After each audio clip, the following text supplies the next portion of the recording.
When we talk about English or a language, the fundamental block is English grammar. And the very first thing that we notice in grammar is noun. Welcome back to the Winsome digital platform of Winsome International School Kids. And I'm Aditi Rajvanshi. I'd be helping you with the preparation of SOF. And the first chapter that we will be talking about is noun. Now, we have already heard about noun multiple times. Since we are in the class 9th, we have been working on noun since class 1st. हमने noun क्या है, कहाँ कहाँ हमें noun दिखता है, इन सब के बारे में क्लास 1st से समझना शुरू किया. हम उसको रिवाइज भी करेंगे and we would work on noun further and how it will help in our SOF as well. So let's just talk about what is noun. So noun are the words that are used to recognize or identify the names of people, animals, actions, ideas or things. Now, किसी का भी नाम, किसी place का नाम, किसी thing का नाम, कोई भी आइडिया, छोटी से छोटी चीज जो हम अपने आसपास देखते हैं से लेके बड़ी से बड़ी चीज, सब नाउन है. So if we talk about a pen or a book or table or fan or chair, AC, whatever we see around us is noun. When we are talking about any name, it's a noun. When we are talking about animals, they are nouns as well, like cat, dog, rat, everything is noun. Actions, whatever actions we perform, play, stand, sit, or ideas that we have, thoughts that we have, emotions that we have, honesty or lethargy, whatever we think about, it's noun. Now, when we are talking about noun, they are typically used in a sentence as a subject or an object of the verb or as an object of a preposition. Now, what is subject? When we talk about subject verb agreement, it's SVO. हमें पता है कि हम एक sentence किस format में लिखते हैं? सब्जेक्ट वर्ब ऑब्जेक्ट के फॉर्मेट में. I love to dance or I am dancing. So I is the subject. Love to or love is verb and dance is the object. ये हम सबको पता है. Now subject के प्लेस पे जो भी आता है वो noun होता है. मतलब जिसके बारे में हम बात कर रहे हैं that is noun. Then if we talk about object of a verb, verb का object क्या है? So dance is again the noun. And object of a preposition, किसी preposition का अगर हम object की बात करें तो वो भी noun ही होगा. In short, subject और object जिसके बारे में बात हो रही है, जिससे बात हो रही है, वो सब noun है. So, for an example, India is noun, boy is also a noun. Honesty, that is an emotion or a thought, is also a noun. Tree is also a noun. Rohan is also a noun. So, also, when we are writing a name, जब हम एक नाम लिखते हैं, we know that it starts with a capital letter. So always remember that whenever you are writing a name of any person, then you should start it with a capital letter. You should capitalize it, right? So let's just move further. There are many types of noun. When we talk about noun, बहुत सारे type के noun होते हैं, क्योंकि जैसा हमने सुना और देखा कि हमारे आसपास जो भी है वो नाउन है. अब इन सब को कैटेगराइज कैसे करें? तो इन सब की कैटेगरीज हमने उनके टाइप्स में डिफाइन करी है, जैसे कि common noun. Now when we talk about common noun, common is a word that is used for something that is common, जो एक पर्टिकुलर पर्सन के बारे में बात नहीं कर रहा है, that is common noun. The name of a person, place, animal और thing in general. Let's just talk about Geeta. Is Geeta general? No. When we are talking about Geeta, that's a specific person that we are talking about. But if I say that girl, the girl is a common noun. किसी भी girl के बारे में बात कर सकती हूं मैं. जब मैंने स्पेसिफाई कर दिया उसको, जब मैंने एक पर्टिकुलर के बारे में बात करी तो वो कॉमन नहीं रहा, लेकिन जब मैं इन जनरल बात कर रही हूं तो that's a common noun. So let's understand again. The name of a person, place, animal or thing in general is common noun. For example, since I did not feel well, I visited the doctor. Now, doctor कोई भी हो सकता है. अगर मैं Swaminathan, doctor Swaminathan की बात करूं, for an example, that's a specific person. But when I'm talking about doctor, Doctor can be anybody. He can be a male or a female, and anybody who is sitting in the room. There might be 10 doctors sitting in the room. We're talking about the doctor. Girls are going to see the movie tonight. Again, girls is a common noun because हम एक community की बात कर रहे हैं, girl community की बात कर रहे हैं as a whole. We are not talking about a particular girl out there. Now, let's just talk about proper noun. जैसे हमने common noun में बात करी, एक general, in general जो भी names, place, animals और things होते हैं, वो common noun होते हैं. Now, proper noun is the name of a particular person, place, animal or thing. जैसे we give the example of, since I did not feel well, I visited the doctor. But if I said Dr. Swaminathan, that's a proper noun because हम एक specific person के बारे में बात कर रहे हैं. For an example, Jaipur is called the Pink City. So we are specifically talking about Jaipur, not any other city, not any city, the Jaipur itself. So proper noun वो होता है जो एक particular person, place, animal या thing के बारे में बात करे. Paradise Lost was written by John Milton. Now we are talking about a particular person whose name is John Milton, the writer of the book Paradise Lost. So John Milton over here is proper noun. Now let's just move further to another type, that is collective noun. Now collective word से हमें क्या समझ में आता है? Yes, collective means a collection of something. So it's a group of something. The name of a group of person, animal or things, or of a collection of somebody or something taken together as a whole is called the collective noun. जब हम एक particular group के बारे में या एक collection के बारे में बात करें, that's collective noun. So let's understand it this ways. हम एक बच्चे के बारे में बात करें, that's a boy or a girl. But हम अगर बहुत सारे बच्चों के group के बारे में बात कर रहे हैं, for an example, those students who are sitting on the benches or sitting in the school in a particular room, that's the collection of students in a school. एक school के अंदर जब benches के ऊपर एक room के अंदर कोई students बैठे हैं, तो उनके group को कहते हैं class, right? हम एक class के अंदर बैठते हैं, you are in class 9th. So the group of students who are in your school, who sit along with you in that room is class. Similarly, there was a huge crowd in front of the court. Now, जब हमने crowd बोला तो हम समझ गए कि यहाँ पे लोगों की ही बात हो रही है. We are talking about people. Because एक group of people को crowd बोलते हैं, भीड़, right? So ये भीड़ एक कलेक्टिव नाउन है बिकॉज ये रिप्रेजेंट कर रही है एक कलेक्शन को, एक ग्रुप ऑफ पीपल को. Similarly Indian team has won the trophy. Now why didn't we put crowd over here? Indian crowd को हमने ट्रॉफी विन करते कैसे नहीं देखा?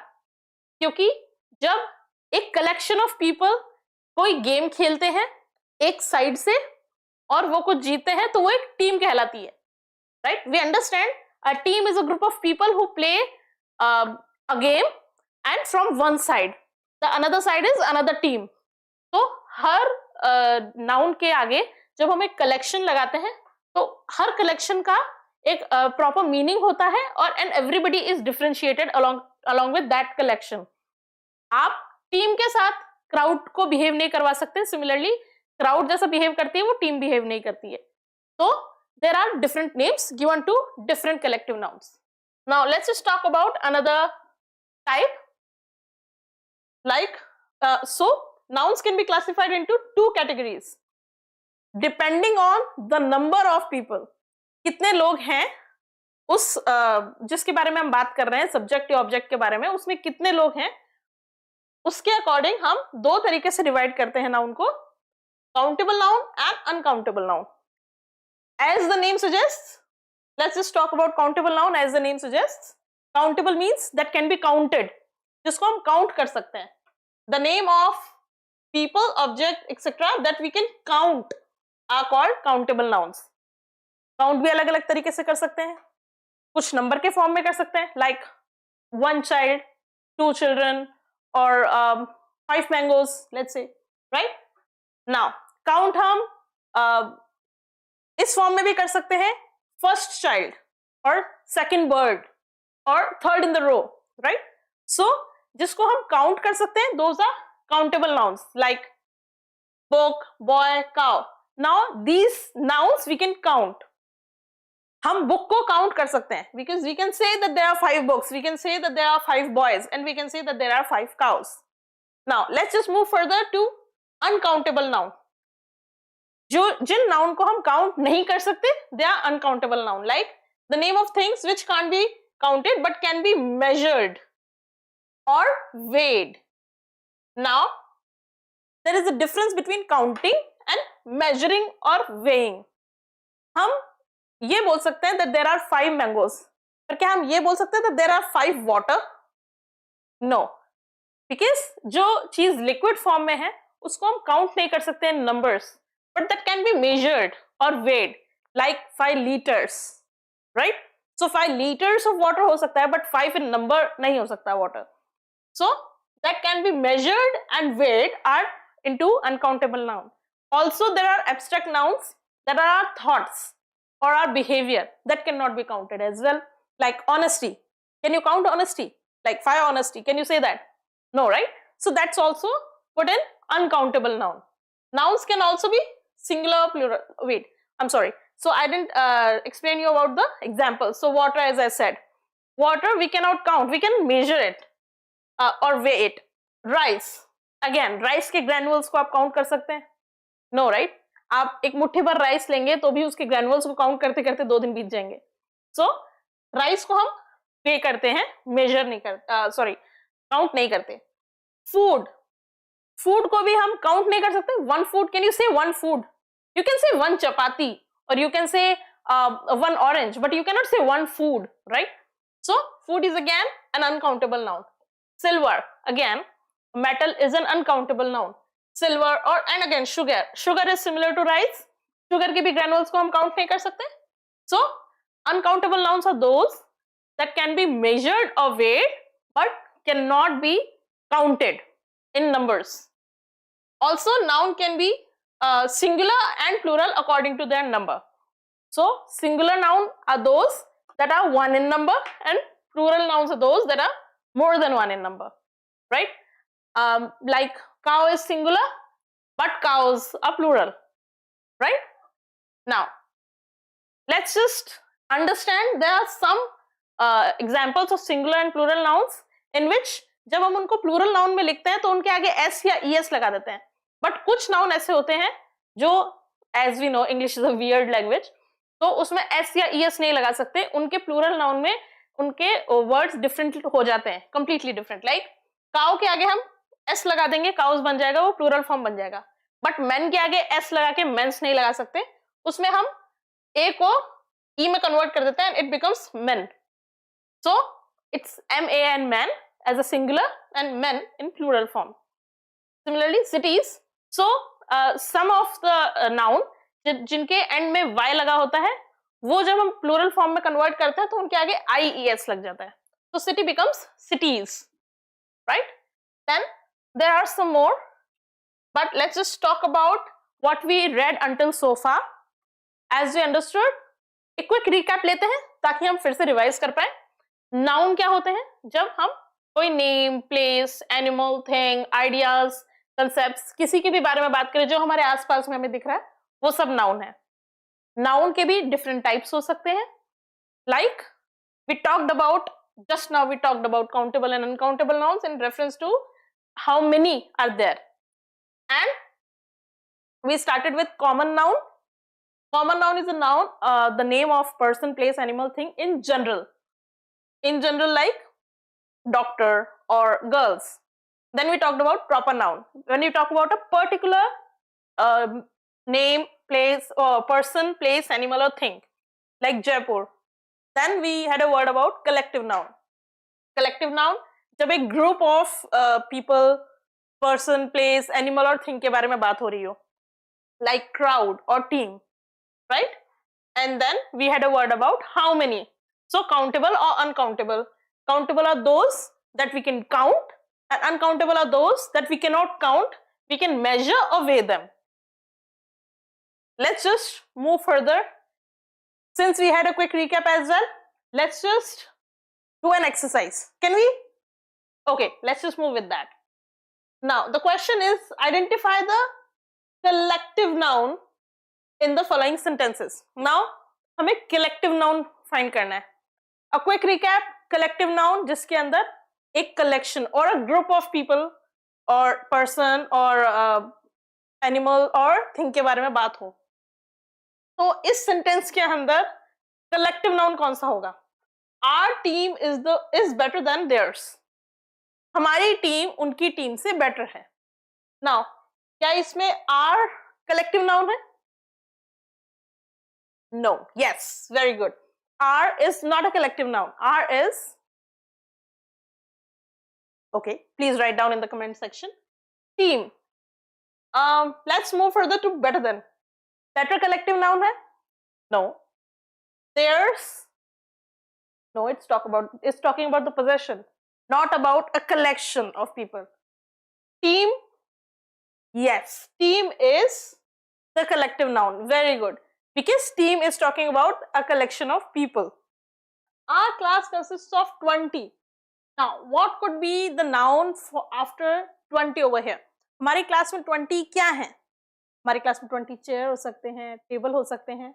But over here we are talking about pupil, it seems. Now, what is pupil or pupils? Pupils are बच्चे. पर अब इन सब में ही मैम pupils है, तो कौन सा वाला pupils काम आएगा? उससे पहले हम समझते हैं, जब हम possession शो करते हैं, हमने possessive noun भी समझा, तो उस possessive noun में हमने समझा कि जब हम possession शो करते हैं तो हम apostrophe s लगाते हैं. अब apostrophe s हमने मैम लगाया, तो इसमें apostrophe s एक में आगे भी लगाया और पीछे भी लगाया, दोनों में डिफरेंस क्या है? तो जब हम apostrophe s लगाते हैं एक सिंगुलर के साथ, फॉर एन एग्जांपल मैंने लगाया था हेमा के साथ, राइट?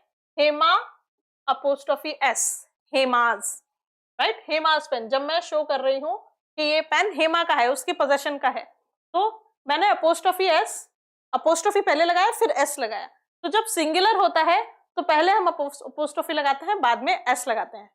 बट कुछ ऐसे वर्ड्स भी हैं जो कि एंड ही s से हो रहे हैं. तो जब कोई वर्ड एंड ही s से हो रहा है, फॉर एन एग्जाम्पल प्यूपिल्स, अब pupils word he and s से हो रहा है, या कुछ प्लूरल होते हैं जो कि s से एंड होते हैं, प्लूरल्स में भी s यूज करते हैं, तो वो भी एंड s से हो रहे हैं, उनका पोजीशन जब हमें शो करना है तो हम अपोस्ट्रोफी बाद में लगाते हैं. वो अपोस्ट्रोफी बाद में ये डिनोट करता है कि वो एक प्लूरल है एंड पोजीशन शो कर रहे हैं हम उसका, राइट? तो pupils apostrophe shows the position of a plural noun, या फिर ऐसा नाउन जिसका एंड ही s से हो रहा है, राइट? बट कुछ प्लूरल नाउन ऐसे होते हैं जिनका एंड s से नहीं होता है, लाइक चिल्ड्रन. चिल्ड्रन के लास्ट में हम s नहीं लगाते, तो उसमें हम अपोस्ट्रोफी पहले लगा लेंगे, क्योंकि हमारा रूल ये नहीं है कि हमें प्लूरल के बाद में अपोस्ट्रोफी लास्ट में लगाना है. हमारा रूल ये है कि s के बाद में अपोस्ट्रोफी लास्ट में लगाना है, अगर वो एंड s से हो रहा है तो. So plural that are ending with an s, उनके पोजीशन को शो करने के लिए हम s के बाद में अपोस्ट्रोफी लगाएंगे, और सिंगुलर या words that do not and with s, उसमें हम पहले अपोस्ट्रोफी लगा के बाद में s लगाते हैं, right? Now over here ma'am, तो फिर क्या ये प्यूपिल्स होगा अपोस्ट्रोफी s वाला? क्योंकि ये तो डेफिनेटली रॉन्ग है, राइट? बट बेटा यहाँ पे पोजीशन तो हमें शो करना ही नहीं है, because our class consist of 20. हमारी क्लास में 20 है ऑलरेडी. यहाँ पे ऑफ 20 बता दिया है. यहाँ पे पोजीशन के लिए हमें अलग से अपोस्ट्रोफी लगाने की जरूरत नहीं है. जैसे हम बोल सकते हैं हेमास पेन, बट हम इसको ऐसे भी बोल सकते हैं पेन ऑफ हेमा. हेमा के पेन के पोजीशन को हमें शो करना है, तो हम दो तरह के सेंटेंसेस से कर सकते हैं, हेमा अपोस्ट्रोफी एस पेन और पेन ऑफ हेमा. तो जब हम ऑफ लगा के उस ऑब्जेक्ट के बारे में बता देते हैं तो हम ऑलरेडी पोजीशन शो कर देते हैं. यहाँ पे पोजीशन शो करना ही नहीं है और ऑलरेडी ऑफ 20 लिखा हुआ है, तो पोजीशन वाले दोनों ही रॉन्ग है. और 20 के बारे में बात हो रही है तो डेफिनेटली प्लूरल के बारे में बात हो रही है, और plural is pupils. So pupils is the right answer. Our class consists of 20 pupils. Pupil nahi hoga, right? Now, the next one is, what is the singular form of termini? Termini क्या होते हैं? जब आप कभी metro से गए हो या बस स्टॉप पे कभी गए हो, तो जो स्टॉपेज होता है, जो लास्ट स्टॉपेज होता है, दैट इज वो सिंगुलर के बारे में उसने पूछा है. जब बहुत सारे लास्ट स्टॉपेजेस की बात हो रही है तो टर्मिनाई है, बट टर्मिनाई का सिंगुलर फॉर्म क्या होगा? Terminis. No, that's the wrong spelling. Terminies, that's also wrong spelling. Terminuis is also a wrong spelling. The right spelling is terminus, right? So अगर हमें एक सिंगुलर लास्ट स्टॉप के बारे में बात कर रहे हैं, बस स्टॉप के बारे में या मेट्रो स्टॉप, हम स्टेशन पे जाते हैं तो वहां का जो भी लास्ट स्टॉपेज होता है उसको हम टर्मिनस बोलते हैं, और उसके प्लूरल होता है termini, right? So let's move ahead to the next one. Let's just move further. What is the plural form of hypothesis?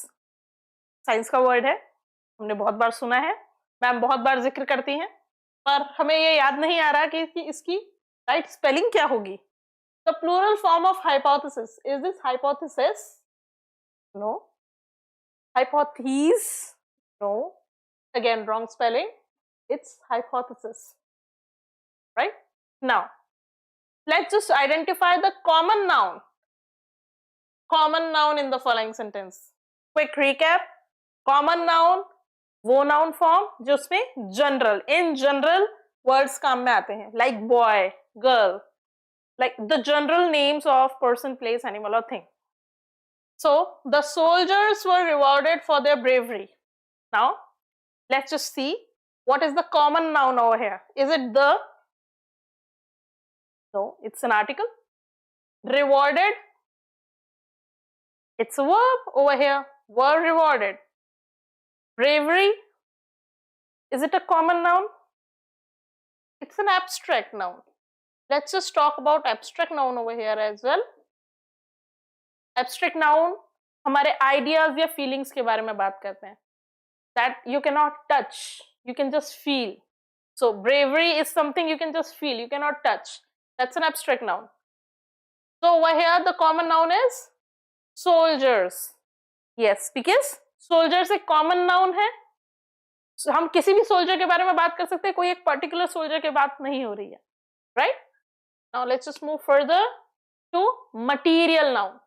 Now, what is material noun or material as a whole? What do you mean by a material? Yes, material is something that is a substance or a material that is used to produce some product. So, it's not, I'm Aditi Rajvanshi, so I'm not a material. I'm a person, but diamond is a material, silk is a material, silver, gold, or whatever substance we are talking about that you can use to produce any product, anything or any product as a whole is a material. For example, the princess has worn a ring made of diamond.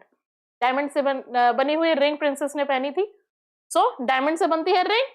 That's a substance you can use to produce the ring. Similarly, my mother has bought 2 silk sarees. Silk से मिलके बनती है sari. So silk is again a substance or material.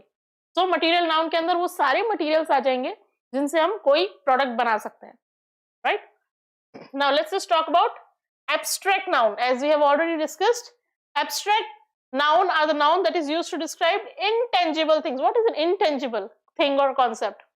That you cannot feel or touch. Those are feelings, emotions and ideas. जिसको हम touch नहीं कर सकते, सिर्फ हम feel कर सकते हैं. जो आइडियाज होते हैं, जो इमोशंस होते हैं, वो इंटेंजिबल होते हैं और वो एब्स्ट्रैक्ट नाउन होते हैं. For example, poverty. Children in the slums are living their life in poverty. Can you touch the poverty? You can just feel it, right? आप गरीबी को सिर्फ फील कर सकते हो, उसको टच नहीं कर सकते. Similarly, honesty is the best policy. Honesty को भी हम फील कर सकते हैं. तो आइडियाज, कंसेप्ट्स, फीलिंग्स, इमोशंस, ये सब एब्स्ट्रैक्ट नाउन होते हैं. Now, we, according to or on the basis of gender as well, we can categorize the nouns. हम gender के basis पे भी noun को कैटेगराइज कर सकते हैं या डिफरेंशिएट कर सकते हैं कि उसका कौन सा जेंडर है। ना जेंडर के बेसिस पे masculine, feminine, common and neutral gender होते हैं। ये शायद आपने मैस्कुलाइन एंड फेमिनाइन तो सुना होगा। Let's just discuss all of them. Now masculine, as the word suggests, refers to male. So all the male noun are masculine. Boy is a masculine gender. A man is a masculine noun. Feminine, all the gender representing the female noun. So girl or female or women are feminine. When we talk about common gender, it refers to both male and female. Someone who represents himself as both male and female. So a crowd. A crowd is neither male nor female. भीड़ में आदमी औरत सब हो सकते हैं, कोई भी हो सकता है. So common gender. Class is a common gender because class में भी both male and female come in the class. Neutral gender. When we refer to non-living things, they are neutral in gender. Non-living things that cannot be considered male or female. A table, a chair, an AC, a fan, these all are neuter gender because ये non-living thing है. Non-living thing को हम किसी भी gender में नहीं रख सकते. Those are neuter gender because they are neither male nor female. Now let's just give a quick recap to what we read until now. We started with the noun, as we have already discussed. Noun refers to any name, place, animal, thing, idea in general, right? Now, noun में हम cow, man, female, table, chair, fan, lights, everything comes under noun. Noun को हम अगर classify करें, तो when we talk about the types of noun, there is a common noun, wherein we talk about any person, place, animal, thing in general, like boy, girl, cow or cat or anything in general, जो हम particular किसी एक बंदे के बारे में या animal या thing के बारे में बात नहीं कर रहे हो. Then we talked about proper noun. When we talk about a particular person or animal or thing, like Sita, Geeta, Jaipur, Delhi, these all are particular names. Then we talked about collective noun. Collective noun जिसके अंदर हम एक group के बारे में बात करें, group of people or animals or things as a whole, like crowd or team or flock or herd. Then we talked about when we describe or categorize the noun in reference to how many are there. Numbers से relation में अगर हम categorize करें तो they are countable noun जिनको हम count कर सकते हैं, like cow, we can count cows, or like books, we can count the books. Then there are uncountable nouns that we cannot count but we can measure or weigh, and there are feelings also that are included, or abstract noun that are also included in uncountable noun because उसको भी हम count नहीं कर सकते, like water or rice or honesty, right? Then we talked about material noun जिसके अंदर हम material के बारे में बात करते हैं, any noun that is a material or a substance that is used to produce anything, जिससे हम कुछ produce कर सकते हो, like diamond, silk. Then we talked about abstract noun. Abstract noun are the feelings or the emotions that could not be touched is an abstract noun that could only be felt, like honesty or poverty, right? Now let's just do an exercise to understand कि आपको कुछ समझ में आया या नहीं. Pick out the abstract noun from the given sentence. अब हमें इसमें से abstract noun जानना है. The bitterness in the lemon curd is due to the lemon rind. Lemon curd के अंदर जो lemon rind है, rind क्या होती है? लेमन के ऊपर जो zest होती है उसके ऊपर जो कवर होता है पतला सा, जिसको हम लेमन का कवर बोलते हैं, वो अगर थोड़ा सा चला जाता है लेमन के साथ में खाने में तो वो थोड़ी सी बिटरनेस मतलब कड़वापन दे देता है. तो ये सेंटेंस यही बोल रहा है कि इस लेमन कर्ड के अंदर जो बिटरनेस है, जो कड़वापन है, वो लेमन रिन के कारण है. Now, what is the abstract noun over here? Abstract noun, quick recap, that is intangible, that you cannot touch, you can only feel. Is the rind abstract noun? No, yes, it's not. Is lemon an abstract noun? मैं तो बहुत खाती हूँ and I can touch it. So, no. Curd, again, I eat it, we can touch it. So, bitterness, yes. Bitterness is abstract noun because we cannot touch it, we can only feel the bitterness. हमें कड़वापन सिर्फ महसूस हो सकता है, हम उसे touch नहीं कर सकते. What is the feminine gender of masseur? What is a masseur? Do you know that? It's the male form of someone who can give a massage. जो बहुत अच्छी मसाज करना जानता है, he is a masseur. That's an occupation. The person whose occupation is of a massagist, maybe. तो उसका feminine gender क्या होता है? Is it a row? No. Spinster? No. Do? No. The feminine gender of masseur is masseuse. Right? Now, let's just move further. Identify the material noun in the following sentence. Now we need to understand the material noun over here. Quick recap, material noun are the noun wherein जो noun materials या substance होते हैं जिनसे कुछ और produce हो सके, those are material noun. Studies reveal that gold helps in improving cognitive functions and balance body temperature. Studies ये बताती हैं कि gold हमारे cognitive functions को और बैलेंस्ड बॉडी टेम्परेचर को इंप्रूव करने में हेल्प करता है. नाउ इसमें मटेरियल नाउन क्या हो सकता है? Is it studies? स्टडीज को हम टच नहीं कर सकते. क्या ये सब्सटेंस है जिससे कुछ और प्रोड्यूस हो सकता है? No, it can be abstract noun but not material noun. Helps, helps is the verb over here, right? So it can not be noun. Body, we can touch our body, we can feel our body, but is it a material or a substance? No, it is made up of many substances, yes. It is made up of many organs, yes, but it is not a substance because we can touch it and it cannot produce anything else. Gold, yes, gold is the material noun क्योंकि ये help करता है बहुत सी और चीजें बनाने में भी and it's a material. Now, identify the kind of nouns used in the following sentences. इसमें कौन-कौन से noun, kind of noun use हुए हैं? Let's just read the sentence first. Solomon was famous for his wisdom. Now, इसमें Solomon की बात हो रही है जो कि अपनी wisdom के कारण, अपनी सूझबूझ, अपनी बुद्धिमत्ता के कारण बहुत फेमस था. Now, when we talk about the noun, यहाँ पे noun कौन-कौन से हैं? Was famous is the verb. Over here we have a preposition and then we have a pronoun as well. Noun इसमें कौन-कौन से हैं?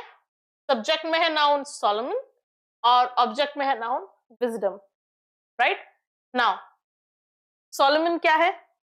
Is it a common noun? नहीं, ये किसी in general किसी के बारे में बात नहीं हो रही है. ये एक पर्टिकुलर इंसान के बारे में बात हो रही है जिसका नाम है Solomon.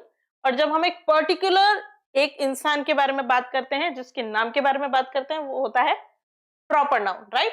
So it's not common noun and material, it's not abstract noun and material because Solomon common noun नहीं है. Now let's just think about these two. ये प्रॉपर नाउन है, यस. नाउ विजडम क्या है? Is wisdom a common noun? No, because हम wisdom को touch नहीं कर सकते. It's not a general word we are talking about. Wisdom एक एब्स्ट्रैक्ट नाउन है, yes. That's a feeling we are talking about. That's an emotion we are talking about. That's an intangible thing we are talking about. It's an abstract noun. So proper and abstract is the right answer. What is the masculine gender of testatrix? Now, who is a testatrix? Does anybody know that? Please write in the comment section. Yes, testatrix, when we talk about, is a person who looks after the will of somebody. आपने movies में देखा होगा, सुना होगा, कोई अपनी will लिखता है, मतलब जब वो नहीं रहे तो उनकी सारी प्रॉपर्टी और उनका सारी वेल्थ किसके नाम जाए, या कौन उसका ओनर हो, उसकी ओनरशिप किसकी हो, ये आपकी विल बताती है। वो विल लिखता कौन है? The one who writes it is a testatrix. Testatrix is the feminine name of the person who writes the will. उसका masculine gender क्या है? Is it testator? No. Is it testator? No. Testator with an ER. No. Is it testator with a OR or testator with a IOR? Please tell me in the comment section. Yes, it's testator with an OR, right? Now, let's just move further. Dash are very low at this time of the year. इस time पे usually ये बहुत लो होता है हर साल. Now, what is low at this time in the year? Weather? क्या weather low होता है? Weather low या high हो सकता है? No, right? Weather अच्छा या बुरा हो सकता है, ठंडा या गर्म हो सकता है, पर low या high नहीं हो सकता. So, weather is not the right answer. Weather is not at all the right answer because weather का मतलब क्या है? Whether this or that. या तो ये होगा या ये वो होगा, तो ये तो डेफिनेटली इसमें कहीं फिट नहीं हो रहा है. Now let's just talk about temperature or temperatures. Temperature low या high होता है? Yes. Temperature usually इस टाइम पे low होता है या high होता है, ये सेंटेंस करेक्ट है. But since there is an R over here, that means plural form होगा. Is हमेशा हम सिंगुलर फॉर्म के साथ लगाते हैं as a helping verb when we talk about the present form, and are हम हमेशा प्लूरल फॉर्म के साथ लगा सकते हैं या प्लूरल नाउन के साथ लगाते हैं. So over here plural is temperatures. So the right answer is temperatures are very low at this time of the year. Now let's just talk about the second sentence. They built a dash of hotels right along the seafront. Now hotels की क्या होती हैं? Hotels की flock होती हैं? No. Hotels की string होती है. It's a collective noun. और when we talk about collective noun एक पर्टिकुलर नाउन के लिए यूजुअली एक होता है. हम फ्लॉक ऑफ होटल्स कभी नहीं बोलते. जब हमें समझ में नहीं आया आंसर तो हमें वो टर्न ऑफ कर देने चाहिए जो हमें लगता है कि ये तो बिल्कुल गलत है. इससे हमें इजियर हो जाएगा आंसर समझना. फ्लॉक ऑफ होटल्स नहीं होते, स्ट्रिंग ऑफ होटल्स नहीं होते, फ्लीट ऑफ होटल्स नहीं होते, chain of hotels, yes, you always have chain of hotels. So they built a chain of hotels right along the seafront. Now both of them nodded in mutual. जब हम mutually किसी चीज के लिए हामी भरते हैं तो हम नॉड करते हैं. Nodding means saying yes or moving your head when you say yes. So this is nodding.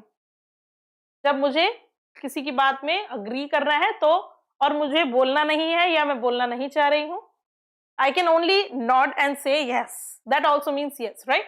So both of them nodded in mutual.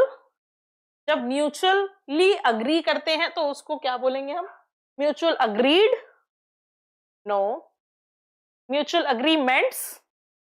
बहुत सारे अग्रीमेंट्स की बात यहाँ पे ही हो रही है और यहाँ पे बात हो रही है agreeable. No.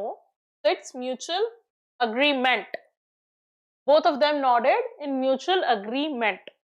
Now without dash there is no happiness. Is it without anger? क्या एंगर के बिना हमें कभी हैप्पीनेस नहीं मिलती?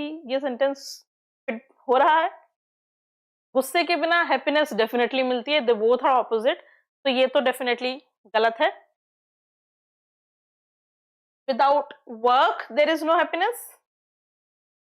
काम के बिना हमें हैप्पीनेस नहीं मिलती. कुछ लोगों के साथ हो सकता है बट डेफिनेटली बिना उसके हैप्पीनेस मिल तो सकती है. तो it's not right. Without vanity there is no happiness. No, it's not right as well. Without health, there is no happiness. बिना हमारी health के हमें happiness नहीं मिलेगी. That's right. Without health, there is no happiness. Now, last year I visited Kedarnath temple and was shocked to see a dash of pilgrims. Now, collective noun pilgrims के लिए क्या use होता है? Is it herd? No. Is it pair of pilgrims? सिर्फ एक जोड़ा of Pilgrim तो नहीं घूम रहा होगा. पिलग्रिम्स मतलब जो बाहर से हमारा देश देखने आते हैं, दोज आर पिलग्रिम्स. अब पिलग्रिम का सिर्फ जोड़ा तो नहीं आया होगा. यहाँ पे एक कलेक्टिव नाउन की बात हो रही है, बहुत सारे लोगों की बात हो रही है. Is it pack of pilgrims? No, it's कारवा. जो पिलग्रिम्स हैं, जो देश घूमने आते हैं, उनका कारवा होता है. तो कारवा of pilgrims. Vinita looked the most elegant of all, dash walking on the ramp. Vinita ramp पे चलने वाले सभी डैश से ज्यादा एलिगेंट लग रही थी. अब रैंप पे कौन चलते हैं? हमने टीवी पे देखा होगा बहुत बार. रैंप वॉक करते हैं लोग. उन लोगों को क्या बोलते हैं? रैंप पे क्या मेंबर्स वॉक करते हैं? नो, कोई शो होगा जिस पे वॉक कर रहे हैं. तो मेंबर्स तो नहीं होंगे शो के. पर्सन्स ग्रामेटिकली इनकरेक्ट, क्योंकि जब एक से ज्यादा पर्सन होते हैं तो वो पीपल बन जाते हैं. तो इट्स डेफिनेटली रॉन्ग. पीपल, लोग तो उधर चल रहे हैं, पर वो एक पर्टिकुलर स्टेज पे एक पर्टिकुलर इवेंट के लिए चल रहे हैं, और वो इवेंट है walking on the ramp.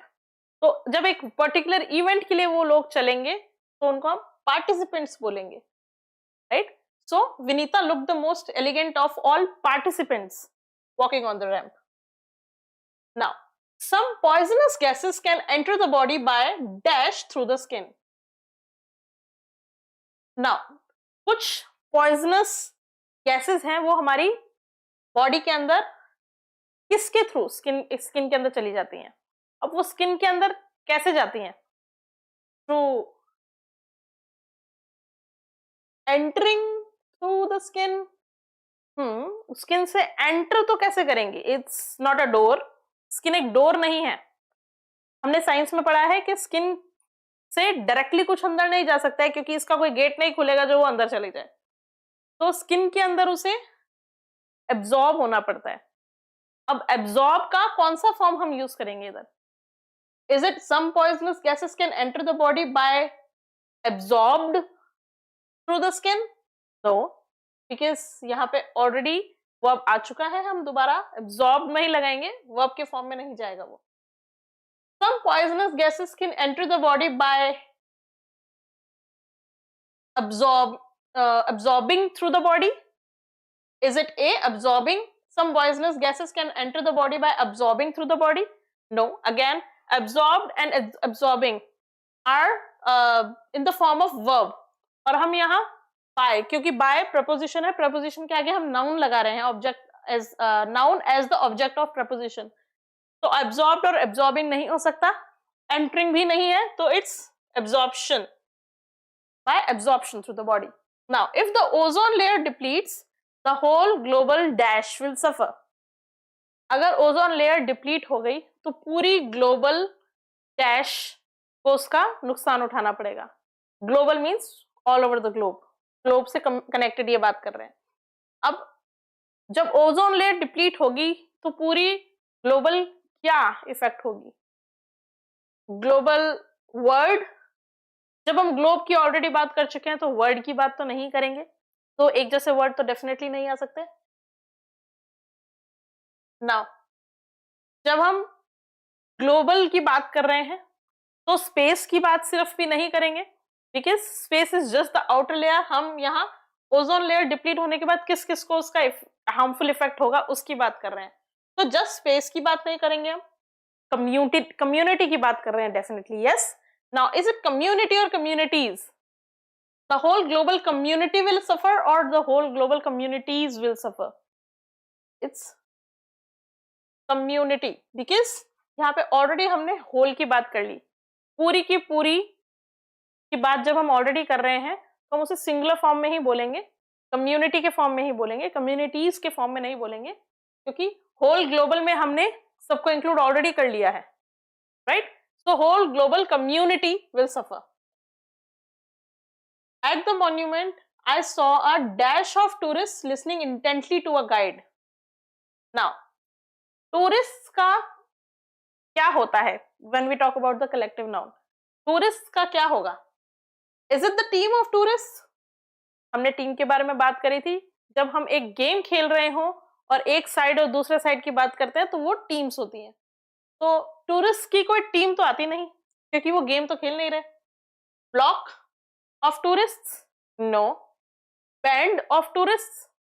Band तो म्यूजिशियंस का होता है. So it's the flock of tourists. My younger brother is known for his dash. Anyone can deceive him easily. Now, जिसको कोई भी कुछ भी बोल के, देशी भाषा में बोले तो उल्लू बना सकता है, उसको हम क्या बोलते हैं? कोई भी उसे आराम से किसी को कुछ भी बोले, वो उसकी बातों में आ जाए, ऐसा इंसान कौन होता है? Is it hard working? No. Greediness? No. Greediness means yes, जो बहुत लालची हो. So it's not the correct word for this sentence. Gluttony? Please write in the comment section what does gluttony means. It's gullibility, right? Now, next, in dash, an animal's body temperature is lower than normal and its heartbeat and breathing slows down greatly. इस process के अंदर animal का body temperature normal से कम होता है, lower होता है, and it's heartbeat and breathing slows down greatly.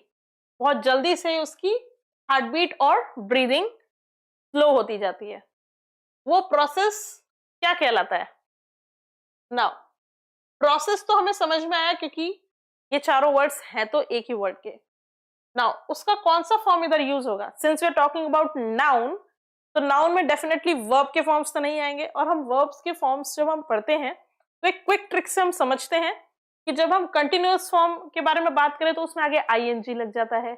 जब हम पास्ट टेंस के बारे में बात करें तो यूजुअली उसमें ईडी लगा हुआ होता है. Played, danced, right? And continuous में डांसिंग, प्लेइंग. सो वर्ब के फॉर्म के अंदर तो हम नाउन के फॉर्म में नहीं लिख सकते, और हमें यहाँ पे लिखना है नाउन. इन प्रोसेस का नाम है तो वो नाउन ही होगा. तो हाइबरनेटेड और हाइबरनेटिंग तो डेफिनेटली नहीं है.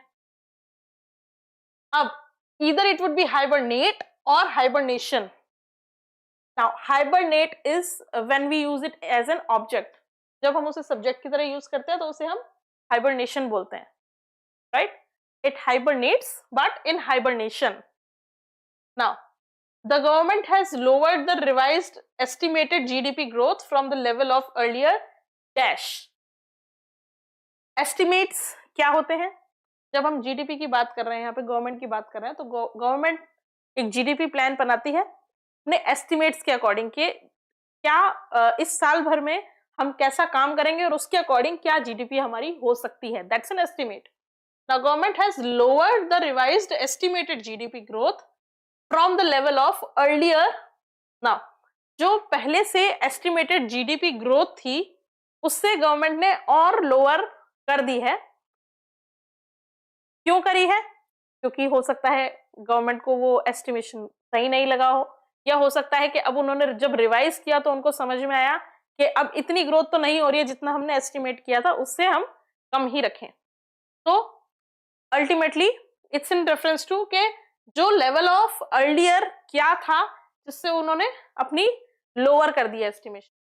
तो डेफिनेटली है तो एस्टिमेट से रिलेटेड ही. अगेन हम यहाँ पे नाउन की बात कर रहे हैं तो एस्टिमेटेड तो नहीं होगा, because that's the past form, that's a verb. Esteem भी नहीं होगा because we are talking about estimate, not esteem. Esteem is a different word all together. इसका मीनिंग क्या है? Please write in the comment section. Now, estimation और estimates में से क्या आएगा? एस्टिमेशन और एस्टिमेट्स, सिंस आपको ये लगेगा कि यहाँ पे एस लगा हुआ है तो ये हो सकता है कि वर्ब का फर्स्ट फॉर्म हो, वर्ब के बारे में ही बात कर रहे हैं, प्रेजेंट फॉर्म के बारे में बात कर रहे हैं, बट एस्टिमेशन और एस्टिमेट्स दोनों ही नाउन है और दोनों में माइल्ड डिफरेंस है when we talk about GDP और किसी भी प्रीवियस एस्टिमेट से हमें डिफरेंशिएशन के बारे में बात करनी हो तो जो उन्होंने पहले से मान के रखा था, जो उन्होंने डिजाइन किया था इतने साल तक या प्रीवियस ईयर के जो भी रिकॉर्ड्स थे उससे कंपेयर करके वो जीडीपी में उतारते हैं, तो उससे रिलेशन में एस्टिमेशन नहीं होता, क्योंकि एस्टिमेशन तो हमारे व्यूज के अकॉर्डिंग होता है जो कैलकुलेटेड या प्लान्ड नहीं होते। बट जब हम जीडीपी की बात कर रहे हैं, जब गवर्नमेंट एक प्लान बना रही है, जब कोई प्रोजेक्ट प्लान्स बनते हैं उसके अंदर प्लान्ड एस्टिमेट्स होते हैं, वो हम अपने सोच से कुछ भी नहीं लगाते, तो वो होते हैं estimates, right? Those are not estimations, those are estimates. Now let's just talk about the next one. Short stories with an element of moral are, जो छोटी स्टोरीज जो एक मॉरल बेस्ड होती हैं। मॉरल क्या होता है? किसी स्टोरी से जो हमें सीख मिलती है, that's a moral based story. तो छोटी छोटी स्टोरीज जो मॉरल बेस्ड होती है, जिनसे हमें कुछ सीख मिलती है, वो क्या कहलाती है? Are they legends? No, legends वो होते हैं जो कोई बहुत ही अच्छे पुराने लोग जो कि बहुत ही रिनोन्ड थे, जिनके बारे में बहुत कुछ हमने सुना है, उनकी कहानियां जो चलती आ रही हैं वो होती हैं लेजेंड्स। या कुछ कहानियां ऐसी भी होती हैं जो मे बी बहुत पुराने लोगों की ना हो, बट पुराने लोगों ने कुछ सुना और वो आगे से आगे हम सुनते जा रहे हैं, चलती आ रही हैं। जैसे आपके गांव में कोई एक महान पुरुष हुए जो कि उन्होंने कुछ चेंजेस लाए उस गांव के अंदर, तो वो उनकी कुछ लेजेंड्स आई, या फिर उनकी कोई एक स्टोरी आई मे बी कि हमारे गांव में एक ऐसे अच्छे इंसान भी थे जो शेर से लड़े थे। अब we never know if it's true और नॉट, बट हाँ, सालों से वो सुनते आ रहे हैं, तो वो भी एक उनकी एक लेजेंड बन गई है ना। Legends moral based short stories होती हैं? नहीं। सोनेट्स छोटी पोएम्स होती हैं, दोज आर नॉट स्टोरीज। नहीं। What are elegies? Please write in the comment section, because the right answer is fables. Fables are short stories with the morals. Now one who goes to settle in another country, जो अपनी country से दूसरी country में जाके settle होते हैं, वहीं पे जाके रहते हैं, उन्हें क्या बोलते हैं? Are they eligibles? No, they somebody who is eligible is वो ये काम करने में सक्षम है, but he is not gone from this country to that country. Feasible? No, क्या ये feasible है? क्या हम ये कर सकते हैं? क्या ये करने लायक है? That's a complete different word.